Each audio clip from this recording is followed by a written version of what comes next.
There's a reason why people go insane when they study the brain too closely. It's not because the science is overwhelming. It's not because the subject is too complex. It's because nothing about it makes sense. Think about it. How does a lump of biological tissue, designed purely for survival, somehow imagine gods, write symphonies, and launch rockets? How did an animal built for scavenging corpses on the savannah suddenly start pondering the meaning of existence? And more importantly, why did it take millions of years for that switch to flip? What if intelligence wasn't some grand evolutionary achievement? What if it was just a malfunction, an accidental glitch in the system that should have never happened? Tonight, we're tearing this illusion apart. This is Chapter 12 of The Origins of Genius and Fascism by Alexander Nevzorov, a book that doesn't just challenge what we know about intelligence, it questions whether we were ever meant to think in the first place. And by the end of this episode, you might start wondering the same. And before we begin, connect with the madness. Nox is a joint project between Trickster Collective and the Mindset Maverick YouTube channel. Find us, follow us, TikTok, Instagram, Facebook, links in the description. And remember, Nox is everywhere. Spotify, Apple Podcasts, SoundCloud, YouTube. Wherever you get your fix, we're there. Now, let's open the skull and see what's inside. Chapter 12. The Black Comedy of the Hemispheres. The evolution of the human brain is an absurdly comical story. Studying it is a surefire way to lose your mind. Of course, the severity of the breakdown depends on how deeply you dive into the subject. A superficial acquaintance might end relatively harmlessly. The doses of chlorpromazine will be mild, and the walls will be soft. But a more serious investigation inevitably leads to worsening psychiatric consequences. The degree of madness may vary, but no one who is closely engaged with this topic has ever managed to keep their sanity intact. Nobel laureates in physiology and medicine have lost their minds one after another, trapped in the unsolvable paradox of this story. And you can't really blame them. From Sherrington to Eccles, they all knew that any brain function is only possible when supported by the appropriate structure and neuronal mass. But the human brain has neither the structure nor the mass required to sustain rational thought. It has everything else, from formations that regulate blood production to centers that control facial expressions. But structures responsible for reasoning and thinking? They simply don't exist. Moreover, the logic of hemispheric evolution outright rejects the possibility of their existence. The evolutionary history of the brain cannot be rewritten. It follows a strict step-by-step sequence.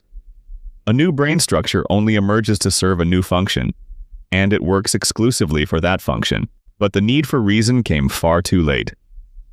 By that time, the processes shaping the brain had long since concluded with no reason to account for such a thing. This is an uncomfortable fact, but there's an old, convenient explanation. The idea of reason as an epiphenomenon. It suggests that all intellectual gymnastics are nothing more than random side effects. With such a massive number of neurons and behavioral functions, rational thought can randomly appear and disappear without rhyme or reason. Reason is nothing more than an amateur theater troupe at a steel mill. It has nothing to do with melting, forging, or casting metal, but occasionally the steelworkers throw off their scorched overalls and perform a jig or a folk dance. Strictly speaking, the physiology of the brain has never offered, does not offer, and cannot offer any other version of reason. There are simply none. But the cause of psychosis among the brightest minds in neuroscience wasn't just this epiphenomenon. There's an even more disturbing question, one that at first glance seems completely unanswerable. Let's illustrate it with a simple example. Imagine an enormous, incredibly delicate, and stunning piece of embroidery. Every stitch is flawless, the pattern's virtuosic. It is undoubtedly a masterpiece. And the proud creator of this exquisite work smirks at us with satisfaction. There is no doubt, he is the one who created it. But there's a problem. This master embroiderer has no hands and no legs. He has nothing that could hold a needle or guide its microscopic movements. No one cut off his limbs. His deformity is a textbook case of phocomelia, a congenital absence of limbs. But that's not all. This master is also blind, and no, this isn't the result of some tragic accident. This is full-on cryptophthalmia, a prenatal defect that eliminates not just vision, but the very existence of eyes. Where there should have been eyelids, sclera, eyelashes, and pupils, there is nothing. Just smooth skin stretched over his eye sockets, with a few wrinkles where the eyelids should have parted. Clearly, this blind, limbless creature had no chance in hell of creating this breathtaking embroidery. And yet, the masterpiece exists, and it was undoubtedly created by him. The analogy between embroidery and science, technology and civilization is perfectly accurate, just as the analogy between this deformed artisan and the human brain. So let's summarize. This thing inside our skulls could not possibly have created something as magnificent as people like to think. And yet, the product exists, and it was created by the brain. The Nobel laureates, who had a clear understanding of the brain's capabilities, had every reason to lose their minds and abandon science altogether. And yet, for some reason, the simplest explanation for this paradox never occurred to them, even though it practically screams at you. So, let's go over it briefly, but in order. Our black comedy began in the Paleogene. After a series of mass extinctions, vacancies suddenly opened up in the animal world. One of them was the junior scavenger position, with promising career growth opportunities. No special skills were required for the role. The only job qualifications were fast reproduction, a powerful gastrointestinal tract. After all, the job required processing large amounts of carrion in various stages of decomposition as quickly as possible. And Homo successfully took that niche. Of course, not right away. First, Homo had to be raised. That wasn't a problem. When it comes to grotesque experiments, evolution has always outdone, even the infamous Unit 731. It has repeatedly created masterpieces of deformity and absurdity. Its graveyard of failures is stacked with the fossilized shells of hallucigenia, the bones of stegocephalians, and 900 million other discarded evolutionary blueprints. Yes, 900 million rejected biological drafts. Evolution is a master of freaks and abominations. You'd think nothing could top the madness of its Devonian-era creations. And yet, in its operation, human experiment, evolution managed to outdo itself. Though, of course, it had no intention of creating Dostoevsky. It simply needed a shameless, aggressive scavenger ape. Not particularly tasty, but still edible, and large enough to serve as a meal for the saber-toothed Denophalus family and other apex predators of the era. The first act of this comedy began approximately 65 million years ago. For this latest evolutionary experiment, a rat-tailed critter from the primate order, family Purgatoridae, was chosen. Naturally, this creature was a descendant of those therapsids that had once given rise to the entire class of mammals. Of course, it inherited from its scaly ancestors their manners and outlook on life. There was no way to refuse this inheritance, but this little beast wasn't particularly vile or exceptional. Simply due to its small size and unimpressive claws, it wasn't much of a threat to anyone. This thing had a pointy little snout and a proper family name, Purgatorius. It's unlikely that this choice of prototype was deliberate. Most likely, poor Purgatorius just got unlucky. One way or another, it became the raw material for the making of Homo, and along the way, a bunch of cute little monkeys got stamped out of it too. To turn Purgatorius into a human, the prototype had to be drastically upscaled, taught to march on its hind legs, and stripped of any sense of disgust. The process began, full of pauses, mistakes, and dead ends as always. But it began. First, Purgatorius had to be stripped of its bald tail. That part was easy. Everything else, though, dragged on for tens of millions of years. The problem is that creating a new zoological genus isn't just a matter of restyling the exterior, it also requires remodeling the brain. Of course, the original model already had something inside its little head, but that something was pathetically primitive. Of course, it wasn't acorns or buttons, it was a brain. That is to say, the neural slime had long since thickened and compacted into clusters, which then wrapped themselves in radiating fibers and conductive pathways. A substrate was formed, and soon enough, actual brain structures took shape, with fluid-filled cavities wedging themselves in between to nourish the whole thing. But this precious organ weighed no more than 3 grams, and it was completely smooth. As soon as Purgatorius got promoted, its brain began to swell, and its skull started expanding in width and height. The cheekbones spread apart, the forehead pushed toward the back of the skull, and the circular muscles of the mouth jutted forward. Its cute little face morphed into something broader, flatter, more brutish. But at least the brain started looking fancier. The cortical gyri bulged and sulci carved themselves into place. The midline fissure between the hemispheres turned out particularly striking, and the striped little cerebellum didn't disappoint either. What emerged was a thing that looked like an overgrown, swollen morel mushroom, or more precisely, a double-lobed ass. The brainstem, however, remained its most fundamental and ancient part. A truly venerable relic, an antique, first manufactured in the Cambrian era. The brainstem had worked so reliably in ostracoderms and other jawless protofish that it went straight into mass production and has yet to be discontinued. Evolution, as always, shoves it into the heads of any creature big enough to fit it. And it's a classic piece of machinery, regulating digestion, blood circulation, the heart, and breathing. It's also self-upgrading, tuning itself up by slapping on accessories like the thalamus and hippocampus whenever needed. The configuration of this add-on kit depends on what kind of organism needs to be moved and multiplied. Inside the brainstem lives the ancient mistress of consciousness, behavior, and sleep, the reticular formation. This formation is the mother of sex and torture, the muse of cunnilingus and terrorism. The best way to describe the reticular formation's work is through the criminal code, and the best way to see it in action is on Pornhub. There was no need to invent anything special for Homo. Purgatorius inherited a well-worn brainstem that had already passed through every circle of the Paleozoic hell. Naturally, this rat-tailed creature had a long ancestral chain stretching back into the Proterozoic. Its portrait gallery of forebears is a veritable exhibition of warty, segmented, and bug-eyed freaks. They were decked out with leathery crests and webbed appendages, their faces split into grins of 100-toothed mouths. Each of these monstrosities left its own unique contribution to the brainstem, enriching it in its own depraved way. This inheritance is irreversible.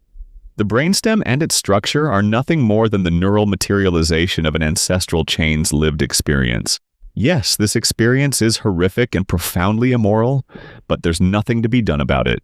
Unfortunately, there was never going to be any other kind offered to humanity. Evolution is a stingy process. It doesn't invent anything. It simply tweaks and refines what's already there. After landing in the human skull, the brainstem didn't shed its criminal tendencies.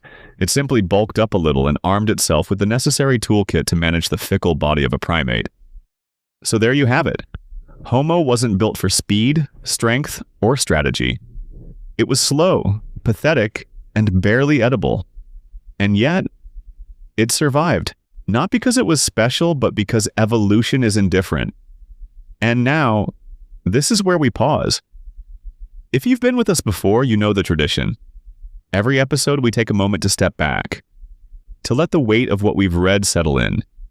And while the words fade, the music steps in. Dark, immersive, a soundtrack to the descent. But before we dive deeper into this chapter, I have to say something. When I first read The Origins of Genius and Fascism, it hit me in a way few books ever have.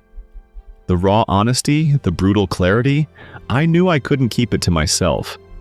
That's why I took on the challenge of translating this work into English, to share it with you, to bring Nevzorov's voice into a language that could reach more minds. And right here, right now, you're hearing it for the very first time. But this isn't the whole story.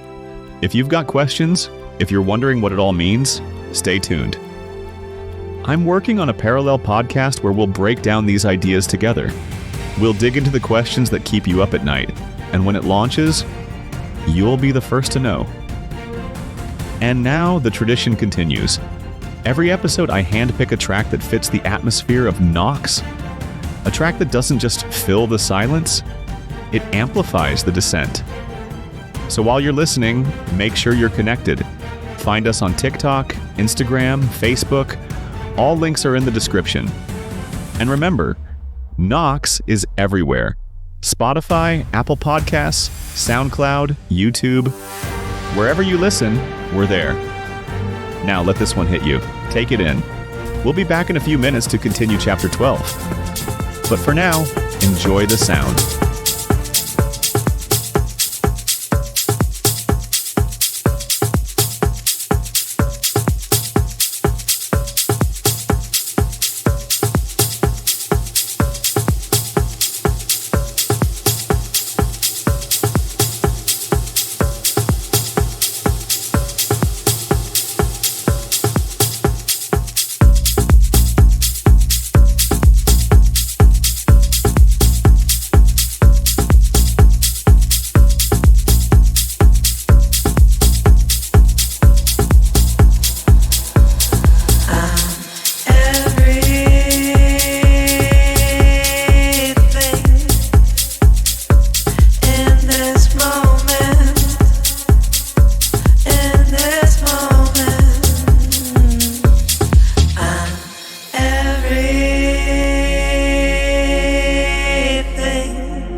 Just in this moment, in this moment.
How was that? I told you it always fits. That was I'm Everything, Chemical Surf Extended Remix by Erez and Yulia Nico. Dark, immersive, and perfectly in tune with the atmosphere of Nox. Chemical Surf is known for their raw, hypnotic sound, and this remix delivers exactly that. A deep bass line, haunting synths, and a pulse that feels like it's pulling you deeper into the night. Released in 2023, it's a track that feels both fresh and timeless. Now let's get back to it. You're listening to Nox, a project by Trickster Collective in collaboration with the Mindset Maverick YouTube channel. I'm Maverick, your host, and this podcast is dedicated to the first ever English reading of The Origins of Genius and Fascism by Alexander Nevzorov. Inspired by this groundbreaking book, I took on the challenge of translating it into American English, making it accessible to a wider audience. If you're just tuning in, don't forget, follow Trickster Collective on Facebook, Instagram, and SoundCloud, and make sure to follow Mindset Maverick on TikTok and YouTube. All links are in the description. And of course, you can listen to Nox on Spotify, Apple Podcasts, YouTube, wherever you get your fix. Tonight, we're diving into the second half of Chapter 12, The Black Comedy of the Hemispheres, where Nevzorov unpacks the brutal, absurd evolution of the human brain and the unexpected glitch that gave rise to reason. Let's pick up where we left off. The brain built for Homo was designed with strict minimalism. No excesses, no infrared vision, no electroreception, no rare extras. Unfortunately, such elite upgrades are reserved only for evolution's favorites, and humanity clearly never made that list. Moreover, these bonuses must be pre-installed in the genome. They cannot be added later. Well, with one exception. Let's not forget that our creature was given a decent genetic perk, a stone in the paw, which allowed it to register itself among the guild of tool-using animals. Yes, this gift let Homo feel almost on par with the otter and the beaver, but competing with the hornet's craftsmanship was already too much to ask. And there's a clear reason why things played out this way. Homo was just a run-of-the-mill organism, short-lived, functional, but hardly exceptional. Let's also not forget humanity's role in the food chain. It would have been strange to waste evolutionary finesse on upgrading a species that primarily served as a walking buffet. At the time, the world was dominated by lazy predators like Dinophalus and Macarotus. They had no interest in chasing aggressive, fast-moving prey. What they needed was slow, easy, and ideally nauseating food. And in that regard, Homo was simply irreplaceable. So evolution didn't even break a sweat while assembling a brain for this scavenger. And yet, it still turned out pretty decent. This wrinkled mushroom of a brain provided everything necessary to grab things, snarl, reproduce, shove anything in its mouth that happened to cross its path. And really, that's all that was required for the job. Thinking? That was never part of the plan. There was no such function, and in the neogene, there was no demand for it either. In short, out of the 85 billion neurons in the human brain, 72 billion belong to the brainstem and its massive, sprawling add-ons. They control physiology, motor skills, basic reflexes, pain, and sleep. But they don't participate in reasoning or cognition at all. They are above such trivialities.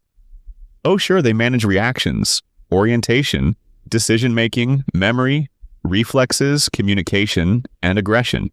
This is the bare minimum for staying alive, for any organism, from Metaspergina to the other icons of the Paleozoic meat grinder. So those 72 billion neurons get crossed off the list of anything remotely related to reasoning. No debate necessary. That leaves us with the cerebral cortex and its measly 13 billion neurons. Sure, it's younger than the subcortical layers, but calling it a fresh upgrade would be a stretch. The human brain decided to slap on a cortex long before it had language, reason, or any other so-called intellectual hobbies. Why was the cortex needed? Let's break it down. The descendant of Purgatorius was turning out to be a clumsy, disease-ridden, utterly ridiculous creature. And yet, the job of a walking meat ration was a highly responsible position. So, in addition to basic survival functions, it needed a truckload of extra features. but the deep brain layers were already packed to the brim. Even something as trivial as a microscopic gland for drooling regulation, there was simply no room left to squeeze it in. And that was just one tiny thing. This new animal needed to be equipped with about 300 additional skills. For that, it needed extra neural mass. Unfortunately, there's no such thing as a floating stash of spare neurons, just waiting to be assigned to some sudden need or entertainment. Nor do multi-purpose neurons exist. Everything has to be built from scratch, function by function, at a slow, frustrating pace. The process of brain evolution operates on the most ruthless market principle possible. Need a new trick? Fork over some neurons. Want a complex skill? Pay up with even more neurons. No neurons, no function. Die mad about it. And so, in the second act, the problem of where the hell to put all these new features showed up. The last desperate stretch of brain expansion kicked off. But increasing skull volume was out of the question. It was already pushing the absolute limit of what could squeeze through the birth canal without splitting the mother in half. So, sly-ass evolution pulled a fast one. It textured the surface of the hemispheres. A slick move by puffing up cortical folds and carving deep-ass grooves between them. The surface area of the cortex tripled. With this setup, those 300 extra physiological and motor demands finally got their neural rationing. Everything barely fit, but the skull didn't explode. And let's be clear, none of these innovations had a damn thing to do with reason. At the time, nobody needed it. The species was already fully stocked with everything it needed to stay alive and keep the meat grinder running. At last, the scavenger's brain was fully assembled. The specimen was built, tested, and shoved into production. Homo could now grind through mountains of putrid meat.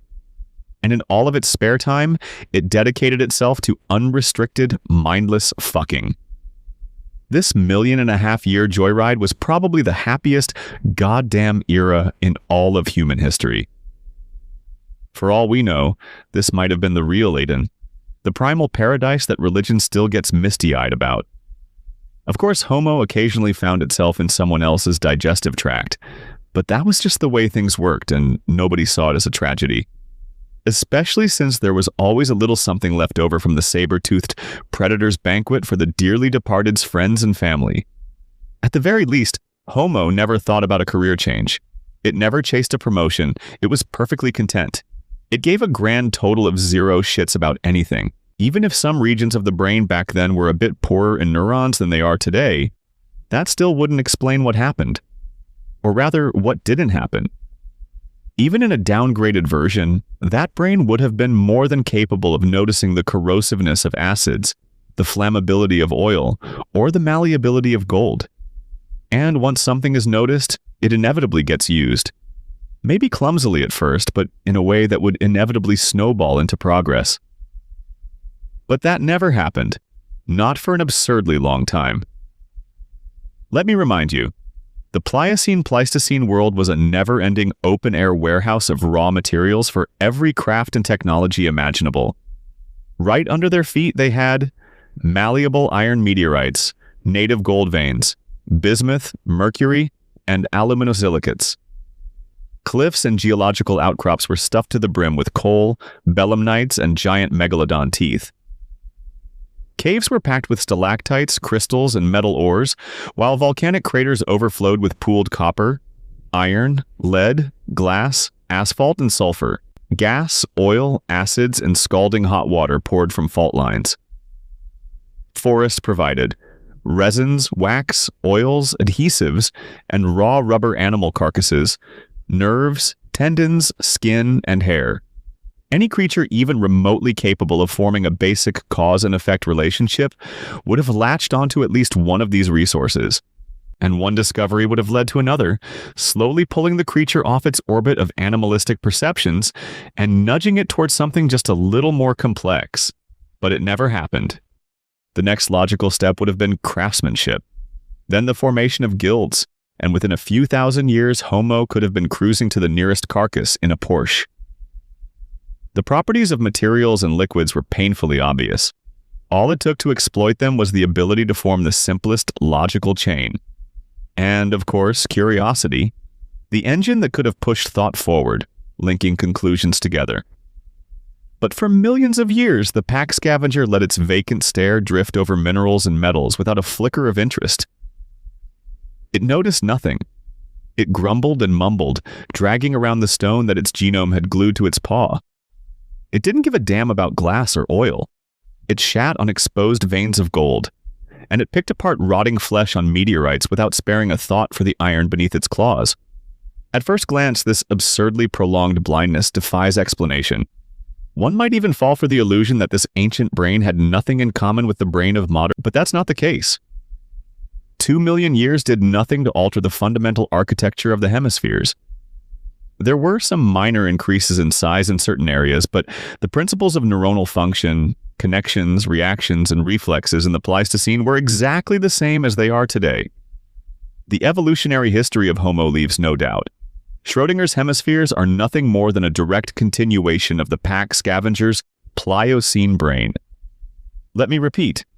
Maybe the cortex of that era didn't match today's in sheer volume, but nobody was asking it to understand wave functions. We're talking about something as basic as a goddamn shovel, and yet, nothing. The fully developed brain was completely incapable of solving a single logical or intellectual problem, but it never even tried. Not because it was broken or defective, but because that was never its job. Act 3 of this comedy started off pretty idyllically. For 1 million years, Homo performed its duties flawlessly. But as the Pleistocene drew to a close, things took a humiliating turn. Logic knocked on Homo's slanted forehead. It was not a welcome guest. Reason demanded 5 billion neurons, a glass of cerebrospinal fluid, and a warm corner, preferably in the most prestigious neighborhood of the brain. Naturally, it was denied accommodation. There were no spare neurons, no extra room in the skull. Everything had already been assigned, and there was nowhere left to expand. The skull wasn't elastic. Reason had shown up too late. The resources had already been divvied up. There was nothing left to claim. And the brain wasn't about to sacrifice vision or kidney function just to develop cause and effect reasoning. But reason kept knocking because the world was going to shit. The climate was collapsing. Another glaciation wiped out both the surplus of corpses and the buffet of edible insects. Without a job to do, Homo began dying off.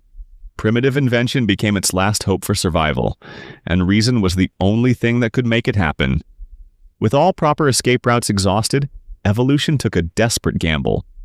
Of course, this was a terrible idea, but at the time, nobody realized that the ability to connect two sticks would eventually lead to Buchenwald. Using the waste products of its own neural factory, evolution hastily patched into the cortex an enhanced ability to recognize connections between things and events. Not much had to be invented. It was enough to simply blow the dust off yet another leftover gene. End of chapter 12. And here we are. A species that never needed reason, never evolved for logic, never had the neurons for abstract thought, yet somehow convinced itself it was the pinnacle of intelligence.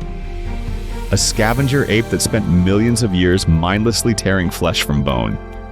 And then, in an evolutionary blink, built cathedrals, split atoms, coded virtual worlds, and committed every horror imaginable. But stop for a second. What do you think? Do you feel like an exception to this, like your mind is something more than a biological glitch?